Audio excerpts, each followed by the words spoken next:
Welcome to the Wealth Tree. Let's meet Bob and Mary. They're a typical couple, raising a family and working hard. When asked why they work so hard, they answer, "We're trying to save money and build our wealth." Every family has a wealth tree. Some are large, some are small, some are just getting started, while others have a strong, seasoned wealth tree.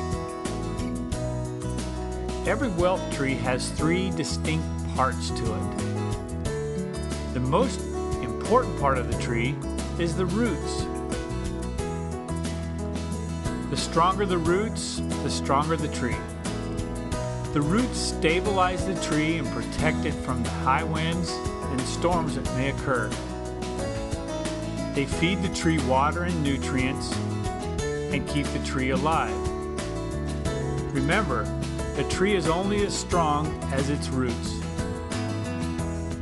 The next part of the tree is the trunk. And finally, the globe. Now, each part of the tree serves a purpose. The roots, however, are what keep the tree growing. Root assets are extremely important. They include an emergency fund, capital for future purchases, savings of course, and preparation for major expenses such as a vacation, college, or a wedding. The type of accounts we use for our root assets are critical. They must include the following: safety, liquidity, control, collateralization opportunities, and if possible, some tax advantages. Once the root assets are established, then we can begin to build the trunk. Trunk assets typically consist of your home or a business. These assets tend to build wealth over time, but may not be solid resources for accessing capital during tough economic times or for major purchases. Finally, we have the globe. The globe assets are the most volatile of all the assets and are the first to fall from the tree in economic downturns. The globe is made up with both limbs and leaves. The limbs consist of stocks, bonds, mutual funds, and other real estate. The leaves are even more volatile and consist of futures trading, commodities, and forex accounts.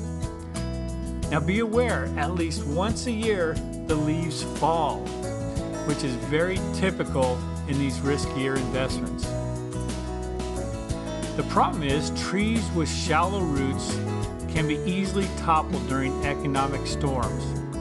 This is why the process of building a strong tree has to begin with the roots, then the trunk, and then the globe. All through the process, you should continually feed and strengthen the roots. The problem is we do things backwards. So many of us try to build the globe first with risky investments long before we've built up the roots. Why is this? It's because of Wall Street. They encourage us to build the globe first by investing in mutual funds, retirement plans, and other investments, and it all equals risk.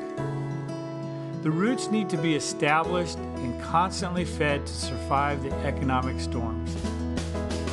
As you can see, the root assets are critical in building your family's wealth tree. The question then becomes, where do you establish your roots? Well, let me introduce you to one of the best root assets for your family. It's called the Core Capital Account.